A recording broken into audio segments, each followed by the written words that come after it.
Gita IAS, जहां सपनों को पंख मिलते हैं। आप सुन रहे हैं ए कन्फेशन, लेखक लियो Tolstoy, Hindi audio book summary. Leo Tolstoy की कन्फेशन, एक आत्मकथा। मैं लियो टॉल्स्टॉय, जिसने वॉर एंड पीस और अन्ना कैरेनिना जैसे विश्व प्रसिद्ध उपन्यास लिखे, आज आपको अपनी आत्मा की वह यात्रा सुनाने जा रहा हूं जिसने मेरे जीवन को पूरी तरह बदल दिया। ये कहानी है उस समय की जब मैं 51 वर्ष का था और मेरे पास वह सब कुछ था जो दुनिया में सबसे मूल्यवान समझा जाता है। अपार सम्मान, धन, यश, एक प्यारा परिवार। लेकिन इन सब के बावजूद मैं अपने जीवन को अधीन पा रहा था। मैं एक रूसी रूढ़िवादी ईसाई परिवार में पैदा हुआ और बड़ा हुआ। बचपन से ही मुझे वही सिखाया गया जो मेरे बड़े मानते थे। लेकिन 18 वर्ष की उम्र में जब मैंने विश्वविद्यालय छोड़ा, तब तक मेरा वह सब कुछ विश्वास लगभग समाप्त हो चुका था। मुझे याद है कि जब मैं 11 साल का था, एक हाई स्कूल छात्र हमारे घर आया और उसने बताया कि स्कूल में नई खोज हुई है, भगवान का कोई अस्तित्व नहीं है और जो कुछ हमें सिखाया जाता है वह सब परियों की कहानियां हैं।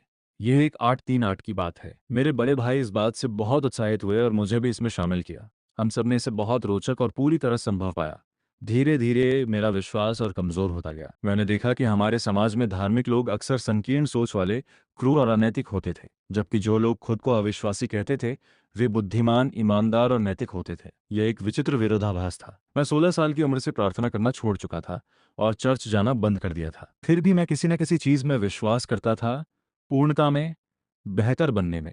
लेकिन ये पूर्णता क्या है, इसका उद्देश्य क्या है, ये मैं नहीं जानता था।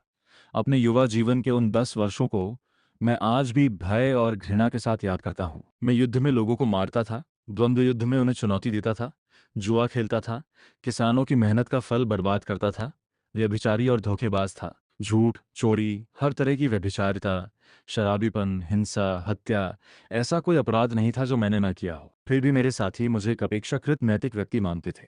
इसी समय मैंने घमंड, स्वार्थ और अभिमान से लिखना शुरू किया। लिखने में भी वही किया जो जीवन ने करता था, अच्छाई को छुपाया और बुराई को दिखाया, और मैं इसमें सफल रहा, प्रशंसा पाता रहा। 26 वर्ष की उम्र में जब युद्ध समाप्त हुआ, मैं सेंट पीटर्सबर्ग आया और वहाँ के लेखकों से मिला।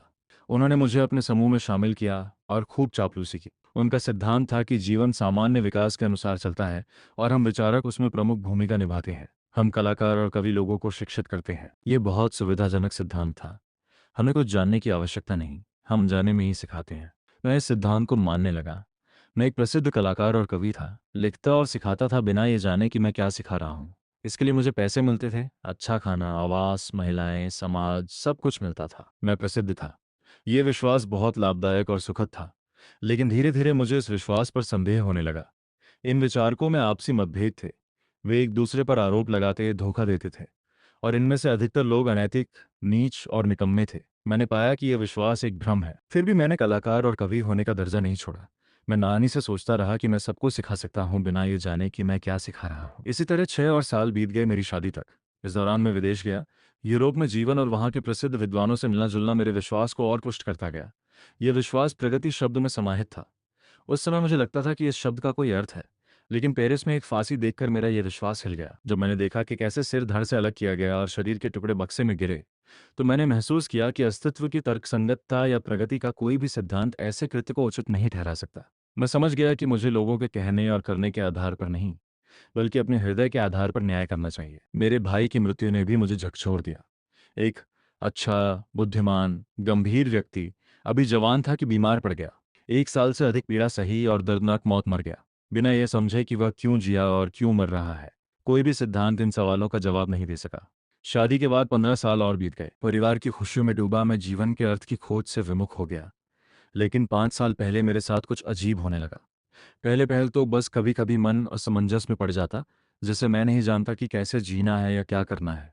फिर ये क्षण बार बार आने लगे, और हमेशा एक ही रूप में, क्यों और आगे क्या। जैसे ही मैं कुछ करना शुरू करता, ये सवाल मेरे सामने आ खड़ा होता।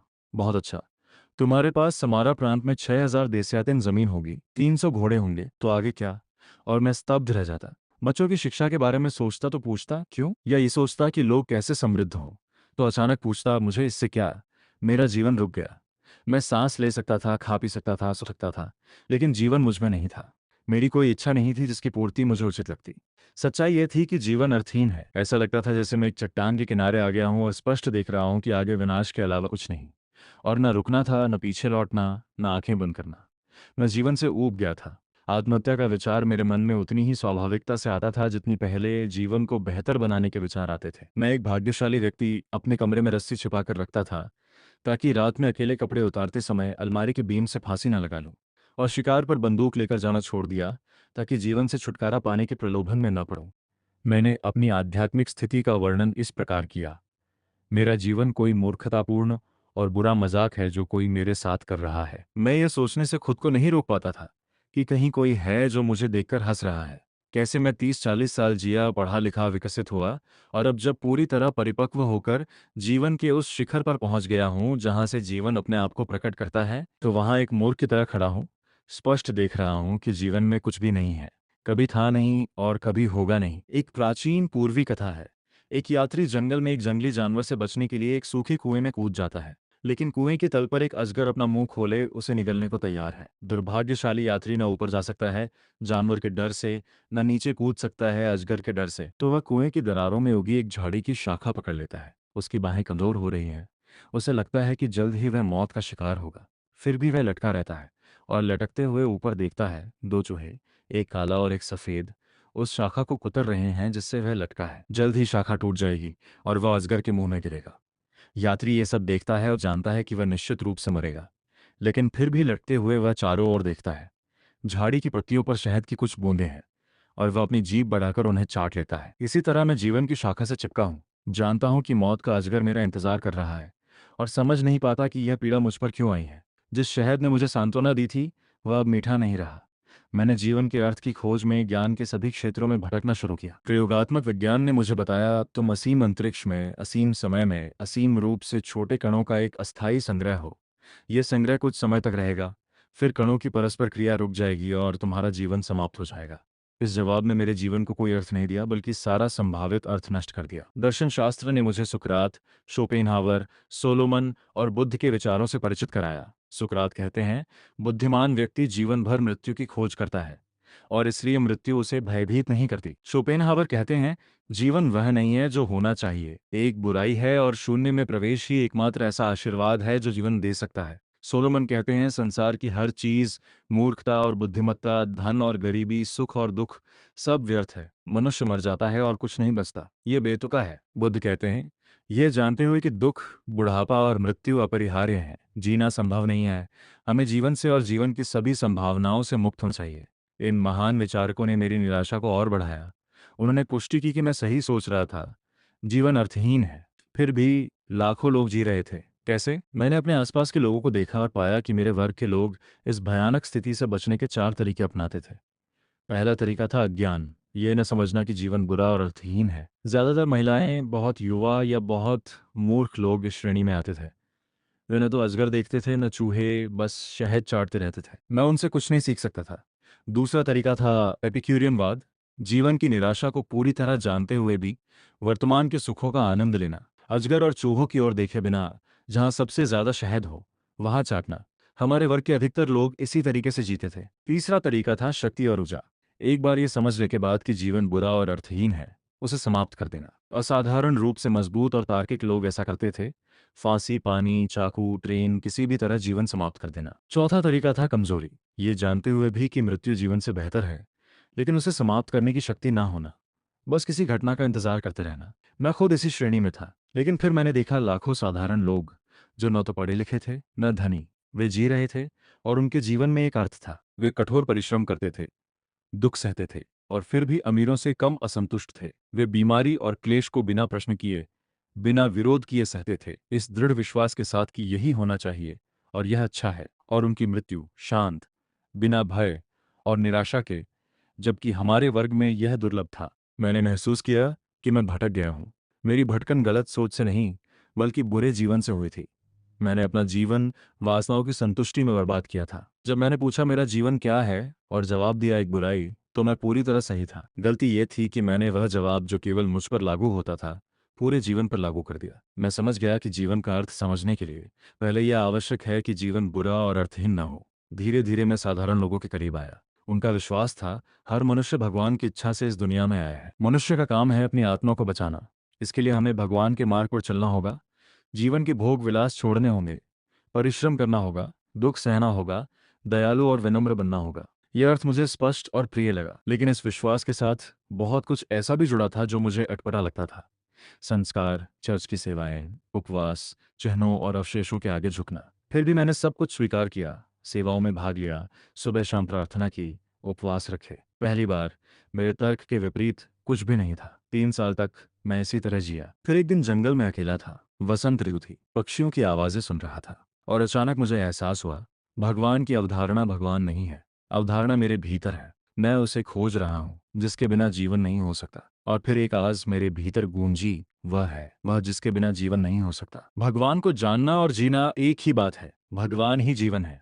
और उस पल मेरे भीतर और चारों ओर एक रोशनी जगमगा उठी जो आज तक मेरा साथ नहीं छोड़ती। इस तरह मैं आत्महत्या से बच गया। जीवन शक्ति धीरे धीरे मुझ में लौट आई, वही पुरानी शक्ति जो बचपन और युवावस्था में मेरा मार्गदर्शन करती थी। मैं लौट आया उस विश्वास में जिसने मुझे जन्म दिया था, उस विश्वास में कि मेरे जीवन का एकमात्र उद्देश्य बेहतर बनना है, उस इच्छा के अनुसार जीना है। मैं भगवान, नैतिक पूर्णता और उस परंपरा में विश्वास करने लगा जो जीवन को अर्थ देती है। मैंने अपने वर्ग का जीवन त्याग दिया। मैंने पहचान लिया कि ये जीवन नहीं, केवल जीवन की नकल है, कि विलासिता की स्थितियों में हम जीवन को नहीं समझ सकते। जीवन को समझने के लिए मुझे साधारण मेहनतकश लोगों का जीवन समझना होगा, जो जीवन का सृजन करते हैं और उसे अर्थ देते हैं। अब मैं चर्च की शिक्षाओं का अध्ययन करने लगा। मुझे एहसास हुआ कि इस शिक्षा में सत्य भी है और झूठ भी। मुझे सत्य और असत्य को अलग करना था, और यही मैंने करना शुरू किया। एक रात मैंने एक सपना देखा। मैंने देखा कि मैं बिस्तर पर लेटा हूँ। अचानक मुझे लगा कि मेरे पैरों में कुछ गड़बड़ है। जैसे ही मैंने पैर हिलाए, मैंने देखा कि मैं कुछ रस्सियों पर लेटा हूँ जो बिस्तर के किनारों से बंधी हैं। मैंने एक रस्सी हटाने की कोशिश की, लेकिन इससे दूसरी रस्सी खिसक गई। धीरे धीरे सारी रस्सियां खिसकने लगीं और मैं नीचे लटकने लगा। तभी मैंने नीचे देखा और देखा कि मैं एक अथाह गहराई के ऊपर लटका हूँ। मेरा दिल रुक गया, भय से भर गया। फिर मैंने ऊपर देखा, वहां भी एक अथाह गहराई थी, लेकिन वह मुझे अपनी ओर खींच रही थी, मुझे शक्ति दे रही थी। जब तक मैं ऊपर देखता रहा, मेरा भय दूर होता रहा, और मैंने महसूस किया कि मैं सुरक्षित हूँ। मेरे शरीर के नीचे एक ही रस्सी थी, और जब मैं ऊपर देखता था तो मैं उस पर मजबूती से टिका रहता था। एक आवाज ने कहा, इसे याद रखना, और मैं जाग गया। यह सपना मेरे पूरे जीवन का प्रतीक था। नीचे की खाई वह अर्थहीनता थी जिसे मैंने देखा था, ऊपर की खाई वह अनंत था, भगवान, और वह एक रस्सी थी, विश्वास, जो मुझे भगवान से जोड़ती थी। जब तक मैं ऊपर देखता हूँ, जब तक मैं भगवान की ओर देखता हूँ, मैं सुरक्षित हूँ। आज जब मैं पीछे मुड़कर देखता हूँ तो समझता हूँ कि जीवन का अर्थ खोजने की यह यात्रा ही असली जीवन थी। ये खोज ही वह चीज थी जिसने मुझे जीवित रखा। सवाल पूछना जवाब से ज्यादा महत्वपूर्ण है, क्योंकि सवाल उठाने से ही आत्मा अपनी आवाज के लिए संघर्ष करती है, और यह संघर्ष ही हमें जीवन के असली अर्थ के करीब लाता है। मैंने सीखा कि सच्चा ज्ञान तर्क से नहीं, बल्कि जीवन से मिलता है, और जीवन का असली अर्थ है प्रेम करना, परिश्रम करना, दूसरों के लिए जीना। यही वह सत्य है जो मुझे साधारण लोगों के जीवन में मिला। यही वह सत्य है जिसने मुझे मृत्यु के भय से मुक्त किया। यही वह सत्य है जो आज भी मेरा मार्गदर्शन करता है। और अब जब भी जीवन की अर्थहीनता का भय मुझे घेरता है, मैं ऊपर देखता हूँ, उस अनंत की ओर, उस असीम प्रेम की ओर जिसे हम भगवान कहते हैं, और मैं जीता हूँ। ऐसी ही दिल को छू लेने वाली किताबों से जुड़ने के लिए हमारे चैनल को सब्सक्राइब करें, क्योंकि अच्छी किताबें दिल ही नहीं, रूह तक उतर जाती हैं। धन्यवाद।